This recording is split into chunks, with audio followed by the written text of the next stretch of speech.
Welcome to the Jess Larsen Show on innovation and leadership. Today on the show, I've got Stephen Stack. Stephen, thanks for doing this. Thanks, Jess. So maybe to begin with, can you give people a little bit of your history of exciting things in the fashion world and success, and some things in the furniture world and some lessons learned and what you're doing now? So I was in fashion for most of my career, and buying and selling products, and kind of reflected the way that industry changed. So when I first joined the industry, we were a manufacturing business, small manufacturing business, supplying small shops. And then as the shops became bigger and more like chains, we started to import products and started to sell much more stuff. And over time, it became a branded business. And ultimately, I got really tired of it. But it was interesting, actually, especially given what's happening at the moment across the world with inflation, that during the 30 years that I was in the industry, we were experiencing deflation. I mean, literally across the whole time. I remember my best-selling product when I joined the industry in the mid 1980s was more expensive actually more expensive, not even allowing for inflation in actual money, than my best-selling product when I left the industry in 2014. So like literally in 30 years, actual prices are reduced. We were importing deflation all of that time. And now, of course, things are very, very, very different to that. In that space, tell me your top run rate. What did you get to revenue wise there? We were trading about 30 million pounds, which at the time, so I know 30 million pounds is equivalent to about $30 million today. But at the time, it was more like $60 million. Yeah, I was going to say. We've had a substantial, the greenback is very strong at the moment, and the pound is very weak at the moment. So yeah, it was more impressive then than it would be today. With most of our audience, we do have actually a surprisingly large amount of international listeners to the show. Apple will tell us that, Yeah. but percentage wise, mostly Americans and Canadians. So thinking about this in dollars, 60 million, what do you feel like you learned running a business of that scale that wasn't effective or wasn't apparent when it was 10 times smaller? Like when it goes from 6 million a year to 60 million a year. What are the biggest changes? Well, I think the biggest change is that your job changes entirely, and you go from being somebody that does all the jobs to somebody that delegates all the jobs. So you need to understand how to do the jobs, but then you need to also understand how to motivate people and to get them to do those things for you. And honestly, that was never my strong point, and I struggled with it. And also I struggled with the ideas around inventory and the way that cash worked in that business.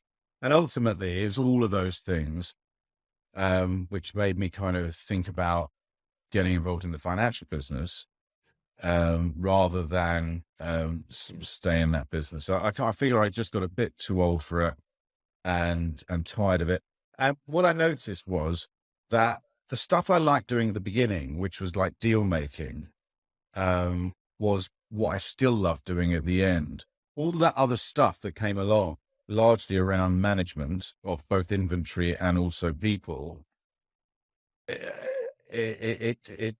didn't like it. I'm sorry, I didn't like it. I wasn't very good at it, and therefore I didn't like it, or whichever way around you want to sort of say that.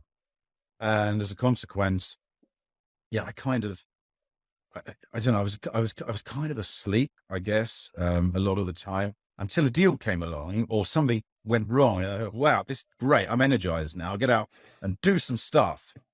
And then did the stuff, bought something, sold something, did a deal, kind of went back to sleep again and waited for like the next thing to come along. And then I thought, well, maybe I could just do that stuff that really, really excites me, and don't do all that other stuff. So I'd have to say that overall, I'm not cut out for running a larger business, and I quite like just offering services and doing what I want to do when I want to do it. Yeah.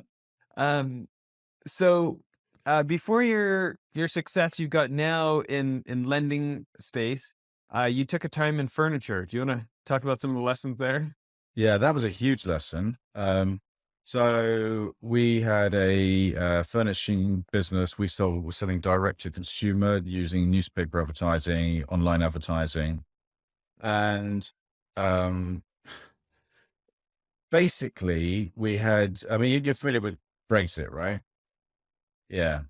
So Brexit impacted our business, and not when we actually did it, which is the vote actually, which I think was in June 2016. Um, the two things happened. The first thing that happened was, again, we had a devaluation of the pound, and given that the dollar is like the sort of international sort of currency of exchange, that meant that effectively we had like a 20% increase in our cost of goods sold. So we had to buy, it was much more expensive. And secondly, and at the same time, our cost of acquisition of customers also went up, largely because people were very uncertain about the future and were deferring the purchase of like larger goods. So on the one hand, so we went from a business where we were able to acquire customers profitably. We had the margin to do that. So our sort of cash was recycling all the time. We were buying customers, buying product, selling it, um, buying more customers, selling it. And then suddenly it was like, oh, hang on a minute. Suddenly our cost of acquiring those customers is not the same as the margin we were making. And it started to sort of tail off like really badly, like 20% increase in cost, 20% increase in acquisition costs, and the margin just wasn't there. So the business really started to tank. And 6 months later, I chucked it in. It just couldn't get through it. And that was a huge learning for me. And so tell us about what that led you to and what you're doing now.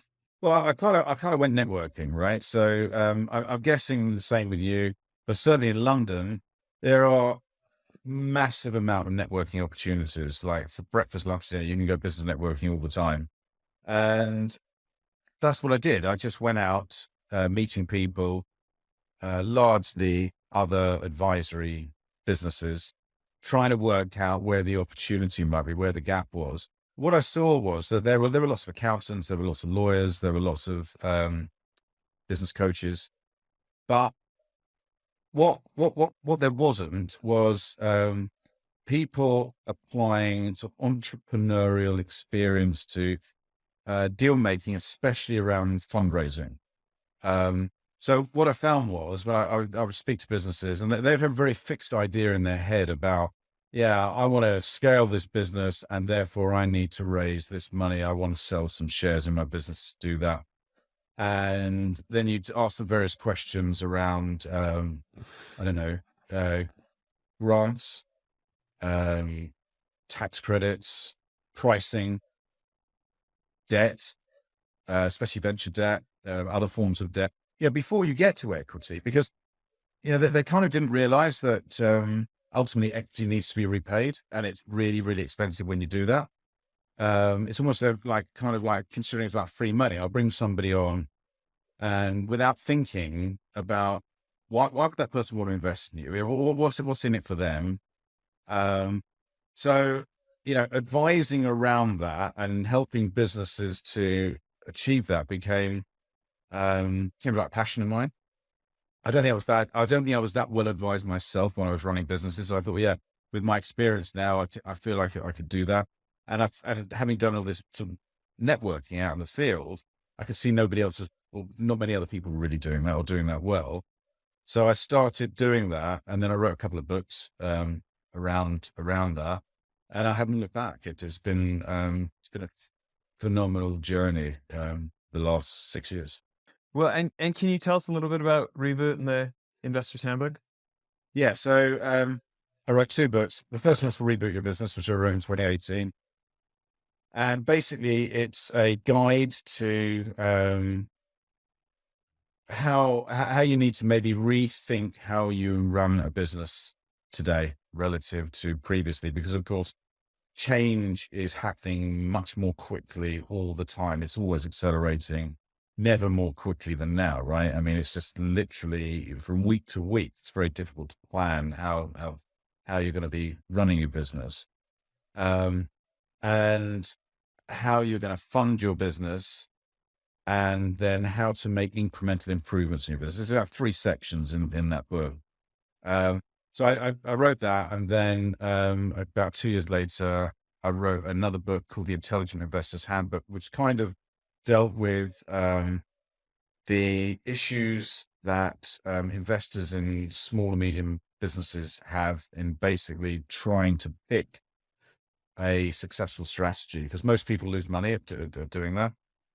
And I was trying to help to try and help people to get more confident and to understand how that might work. And yeah, that's been pretty interesting. So let's talk about these for a minute. So Reboot, what's one of your favorite stories that you tell in that book? Do you have any on the top of your head? I mean, yeah, it's just around change, right? So I remember, um, I remember, I remember visiting Mission Control in Houston, Texas, actually, when I was on holiday, 2016, I think it was. And I walked into Mission, like the famous Mission Control, where they could sort of had the moon landings, and you got all these desks there, and it looks very much like the bridge of the Starship Enterprise, which of course was filmed at the same time. So you got these, like, computer screens. There's no keyboards, no mice, just buttons like that. And you think, wow, it's just like it's basic, right? It's basic, but they got guys up into space doing this stuff. And then when you walk away from the building, there are 3 enormous buildings surrounding this building, and each of those housed mainframe computers, but they are enormous, like cavernous, huge buildings. And then the guy said to me, he goes, yeah, he said, this is what it took. But the computing power of that whole complex was less than is in a modern day BMW, like a modern day sort of sedan car. And, then you think about that, you think, wow, that it's just amazing. On my desktop, I've probably got like as much power as all of that. And, you need to make the rate, as I say, it's about the rate of change. It was just striking. Yeah, especially when we think about, history is our primary source of learning, right? And we don't always take the right lessons from history. Sometimes we take the lesson as this is how you do it, Mm. where maybe the lesson is here's how they adapted last time. And it's not about what they adapted to. Maybe it's the principles of adaptation, not Yeah. the conclusion or something. Mm. Do you have thoughts on that? Yeah. I mean, I agree with you. Things are changing all the time. Actually, rather embarrassingly, in the first edition of the book, because we reprinted it post COVID, where we kind of changed a lot, because obviously during the pandemic, everything changed again, and businesses had to operate in an entirely new way. And in fact, the way that we're speaking now, right, Jess? I mean, this is kind of almost came about because of the pandemic, this acceleration in technology around, talking on video. But in that first version, my kind of mentor was a guy called Philip Green, who's I don't know if you've heard of him. Actually, he was a really successful business guru. He was allegedly a billionaire in the UK through fashion, and I used to deal with him. I used to know him, and I really admired him. But literally, in the last 3 or 4 years, his reputation has been entirely trashed. He did a number of things which kind of what basically resulted in his businesses folding. He was avoiding tax. So almost one of the other things was I had to remove a lot of references to this guy who I thought was amazing. And then I realized actually not so amazing. Maybe I sort of be aiming in a slightly different direction here. So yeah, my whole perception changed and continues to change actually a lot. And you just need to be open to all this stuff.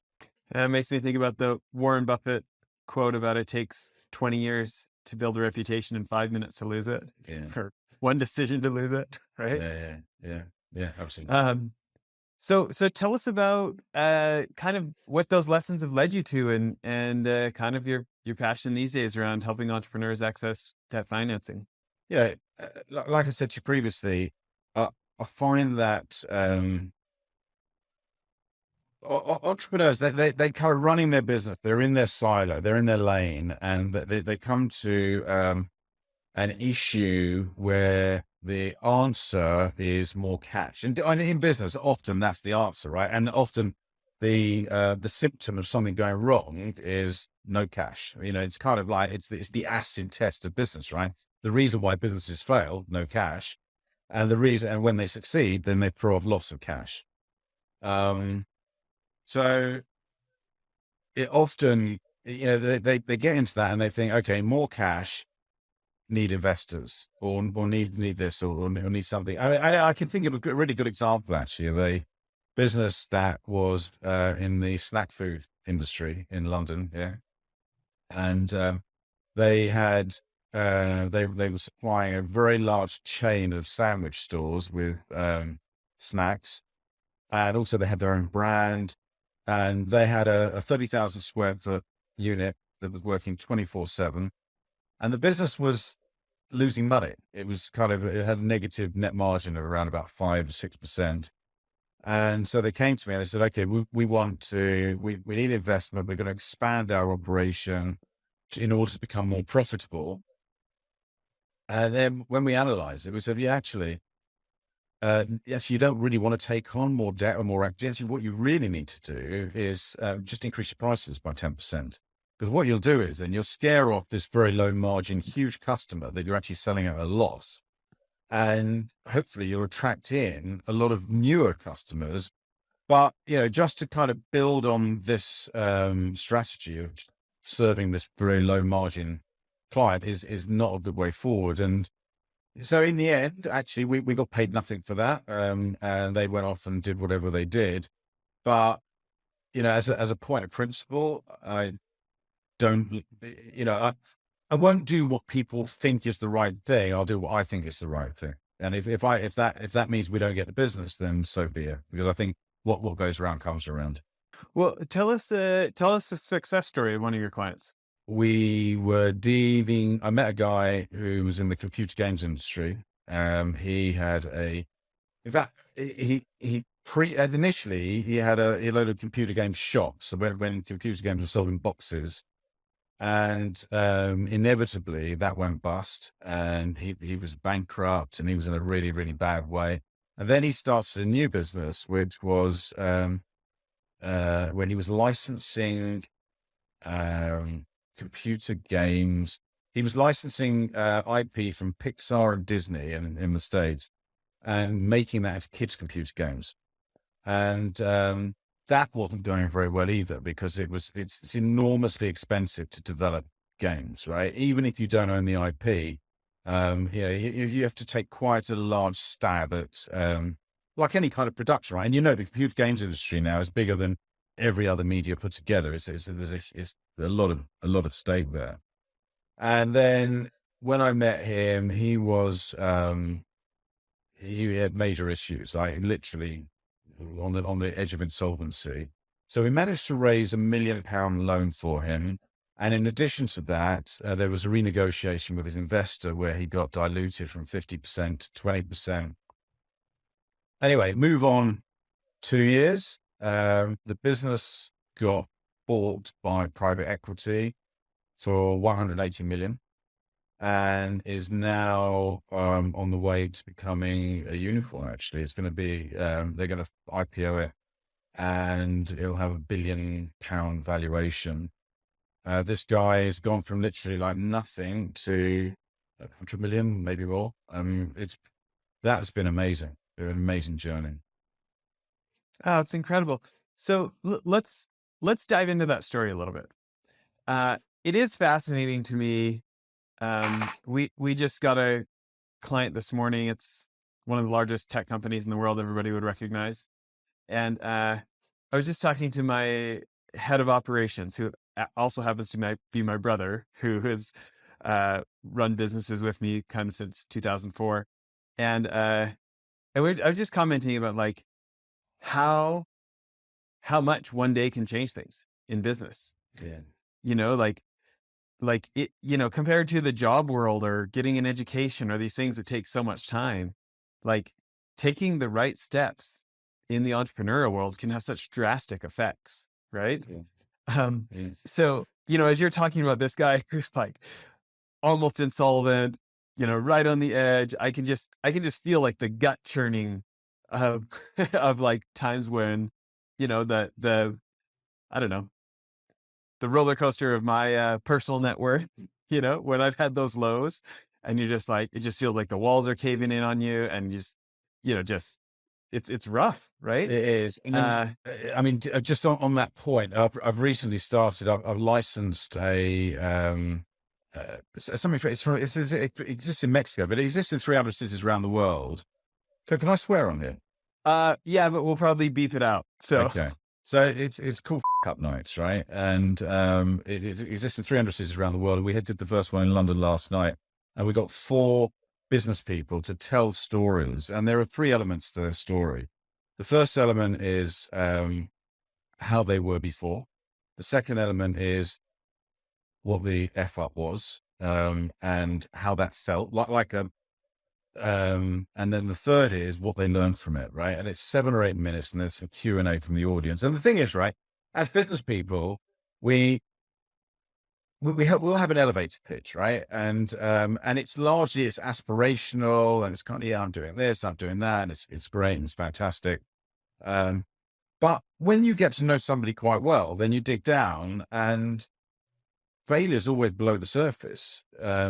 I think it was Winston Churchill that said that the definition of success is the ability to move from failure to failure without loss of enthusiasm. And I think in business, right, that's right. You've got to keep coming back, keep coming back, keep coming back. And in the end, you keep coming back enough, hopefully you'll succeed, right? Anyway, one of the best storyteller last night, he's like a British Jordan Belfort, actually. It's very, very similar to the whole Wolf of Wall Street thing. This guy, he joined the City of London in the 1980s, where we had something called Big Bang. It was around deregulation. He ultimately was making £5 million a year. He had private jets, boats, several houses around the world. He had a football club, and he was trading in derivatives, and he started to take bigger and bigger bets. And in the end, he was like £40 million adrift from where he said he was. And he reported himself to the financial authorities here and wound up with a 14-year prison sentence, divorced, lost everything, literally everything.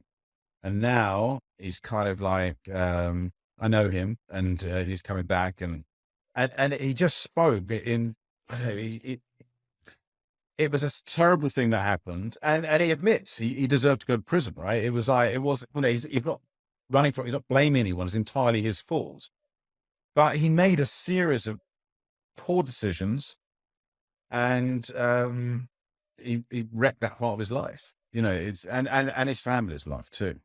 So yeah, on the one hand, these stories can be a positive pivot, and on the other hand, they can also be really, really negative. I completely agree. And yet there's still the learning opportunity in all of them. You know, I'm on the board of directors of this entrepreneurship board at Utah State University here. And the guy at our meeting this week was a guy who's been on the show a number of years ago. His name's Dave DeRocher. He runs this program in Utah called the Other Side Academy. And it's where they take ex-convicts and drug addicts. They don't take any government money. And they basically teach them responsibility by living together and running businesses together. Yeah. And so they have a Christmas tree sales business. They've got a moving company, stuff like this. And he's just an inspirational guy to me of this idea of like your past doesn't have to determine your future. Because I'm going to misquote this, but between I think it was like between age 16 and like 35, he had spent a total of like 16 months out of prison because he'd Right. done like 8 years out for 8 months, 10 years out for 8 months, and so he's basically going in for his last time. He's in California, three strikes rule, like he's in for life. And this judge says, I'll give you a shot if you go to Delancey Street in San Francisco and you can manage to not get kicked out for 2 years. You don't have to go to prison at all. And that's basically like the same program that he's running now. This other side academy is almost like a franchise version of it. And it's just shocking to hear like such terrible resumes, right? Of people that maybe society would say are irredeemable. And so often our habits, we are prisoners to our habits, and people don't escape their thought choices. And I guess his academy specifically is so interesting to me because over this multi-year program of living together, like there's no counselors, there's no therapists, there's no government money, there's no government people. It's just all people like you trying to overcome their poor decision-making programs. And I don't know. It's just like reinforces this idea of like, do you know Viktor Frankl, the guy who wrote Man's Search for Meaning in the prison camps? Right. I love this quote of his of like, and I'm going to totally misquote it. They're like, at any moment we choose who we're going to be, and that we can choose to be somebody new. You're before we started the episode, you were talking about biking, listening to David Goggins, and decided to go for a 215-mile bike ride. Have you ever you hadn't ridden that distance before? No, Have you? I rode that. So a few weeks ago, I did a charity ride to Paris, which was 215 miles. And then my wife went away last weekend, and it was sunny, and there was a train strike.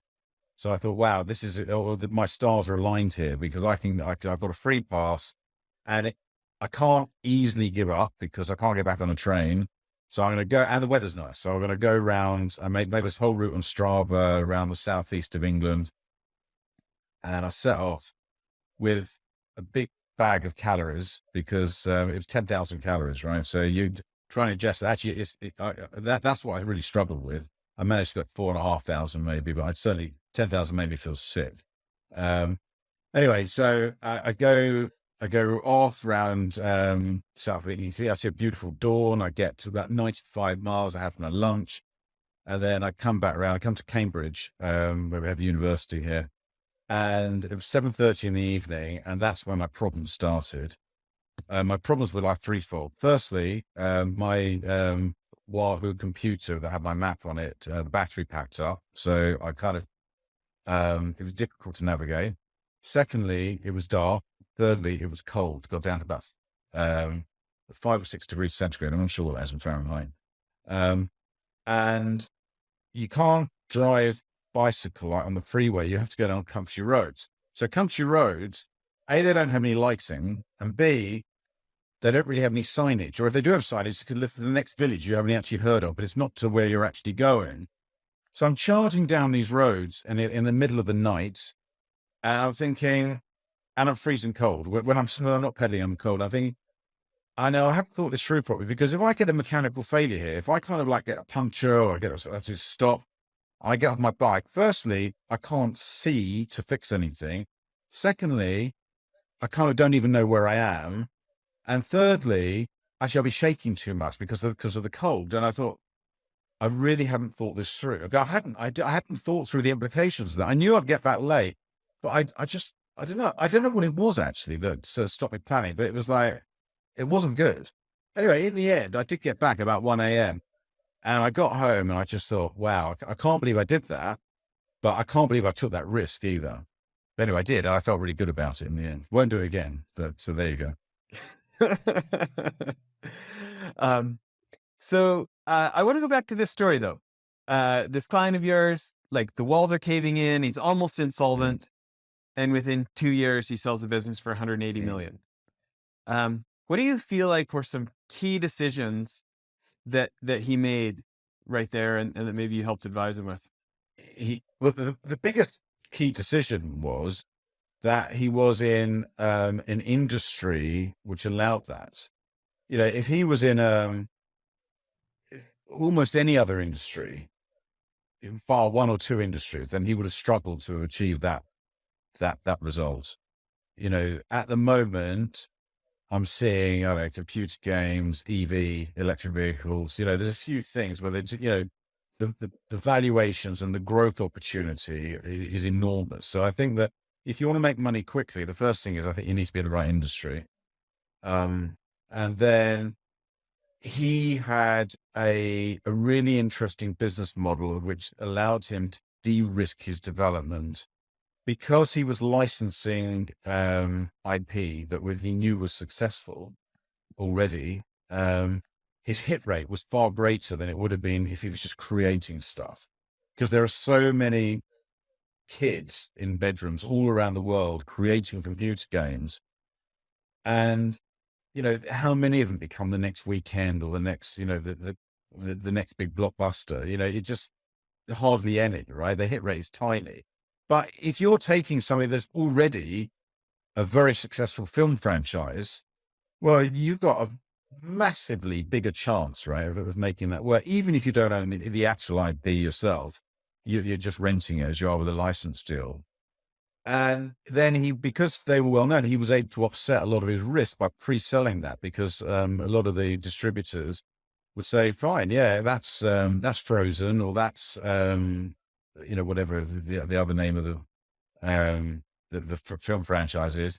Yeah, we'll give you an advance on that. So, a lot of his development costs were de-risked because of all of that and the sales. So, yeah, he was in a safe niche in a vastly profitable industry, and then he surrounded himself with a really good team, um, uh, which is of people very close to him that are very, very competent in that business. So I think it was those three factors which got him to be able to where he is now. That's great. Well, why don't you tell us another client success story? So I had a client recently, four young guys who were friendly at school and then at university, and they did a variety of different things, but not what they wound up ultimately in. And one of the guys, his parents had like a small distribution business near to London Airport, Distributing what? just boxes of stuff, right? So like freight forwarding, Okay. and they wanted to retire. Him and his friends, they were kind of quite interested in clothing and fashion, and they looked at the way that fashion distribution was happening, and they saw something which had been kind of missed by the rest of the industry, and that is that the distribution part of the business previously was the kind of it's what under the hood, right? It was just the stuff that nobody really wants to see.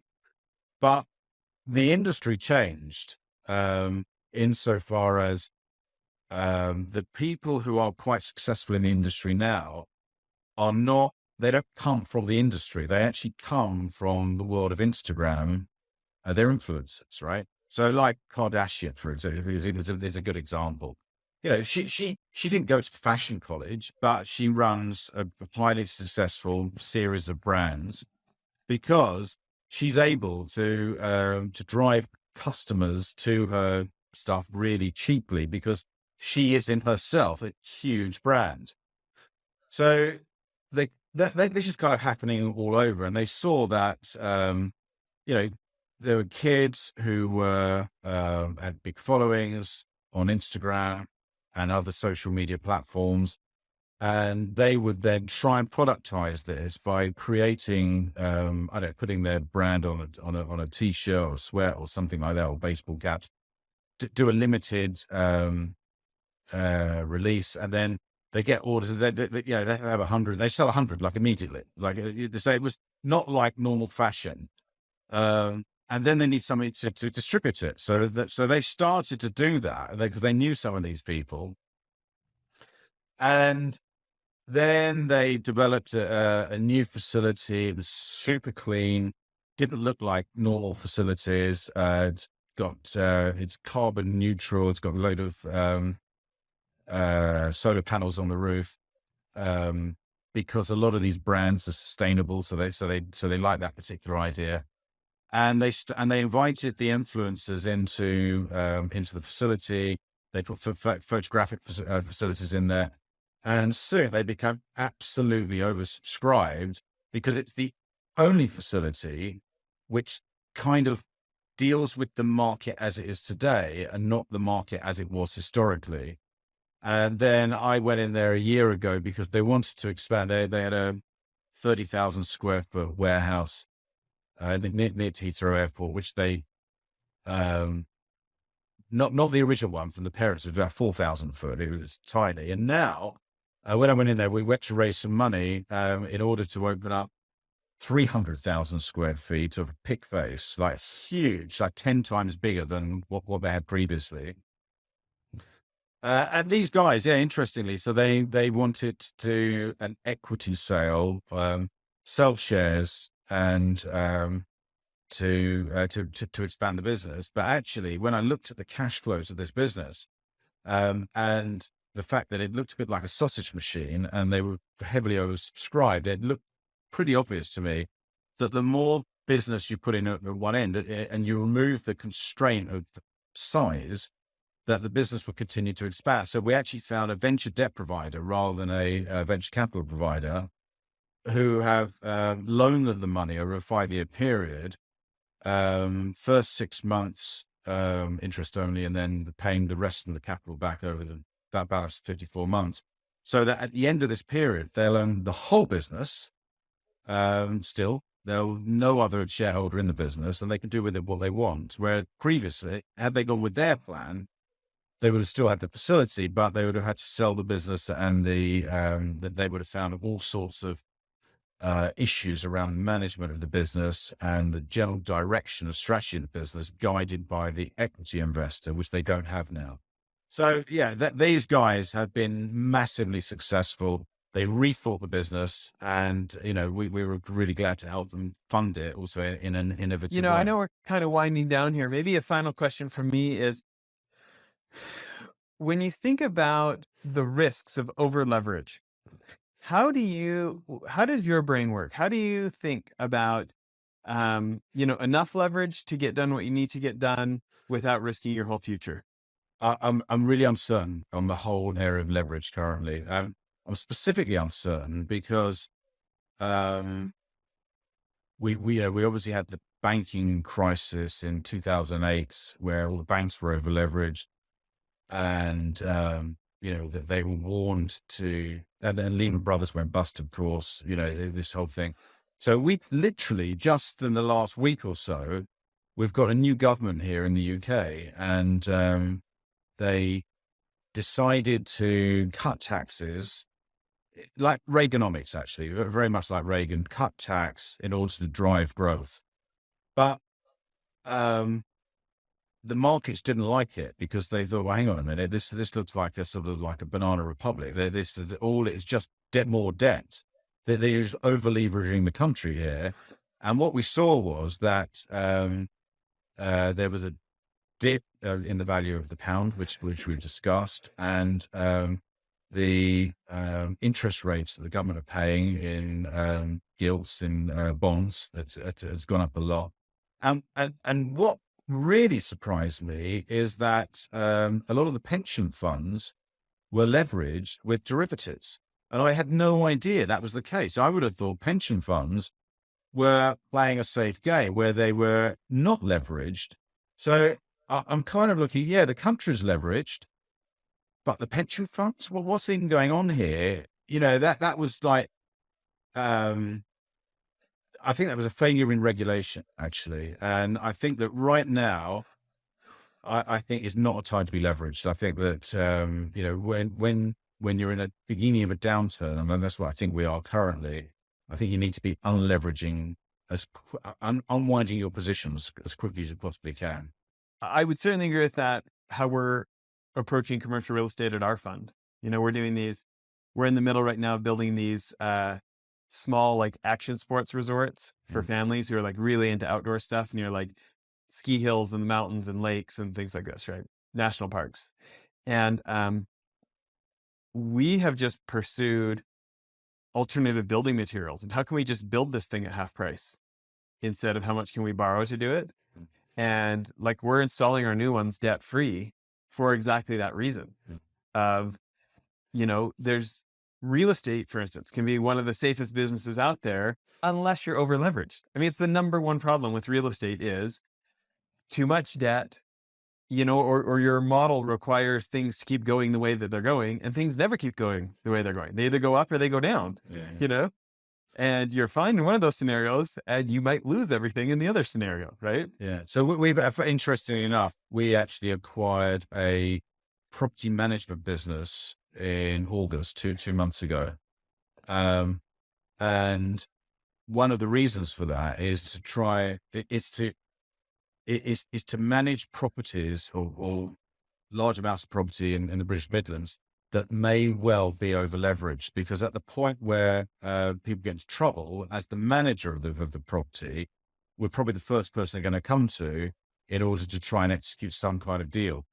And we're already starting to see deals offered to us, through the portfolio of properties that we're managing, and we're expanding the properties and also expanding our sort of like our deal flow through doing that. But largely, I'm not doing deals stamp. I'm interested in taking option positions on the property just in case the market really dives. Because I honestly, in the UK here, I wouldn't be surprised to see property valuations dropping by 30% over the next 2 years. Do you know that American billionaire Sam Zell? No, Do you know that name? no. Uh, I believe his parents were Russian immigrants. Sounds like Uh, that, doesn't it? yeah, and came over with nothing and kind of pulled themselves up by the bootstrap and built a future for themselves. But Yeah. he's really done well a number of times of kind of seeing the impending pain. And when people stay optimistic too long, that's when they get caught. They don't unwind the positions like you're talking about, Yeah. and just gets ready for those people who get in the tough spot, who fail to learn from history, right? Well, I mean, we've just seen the mother of all bubbles, haven't we, in the last few years, with the whole Reddit sort of share tippings, with cryptocurrencies, with property. Yeah, it's so many different areas. And it seems almost like inevitable that, this is not going to continue to sustain, especially as interest rates now are ramping up. And there's a real cost to money, which there hasn't been for like 10 years. Money's been kind of free. Now there's a massive cost to that. So it just seems inevitable to me that this is going to happen. So let's stand back and watch and just see what does happen over the next couple of years. Well, listen, if people want to connect with you online or learn more about what you're doing, where's the best places for them to do that? So they can have a look at my LinkedIn profile, Stephen Sacks, Sacks, and also they can check out the Funding Nav website. That's Funding Nav, like satnav.com. Okay, great. Well, thanks again for making time for this. Jess, thank you very much. It's been a pleasure. Okay, bye now.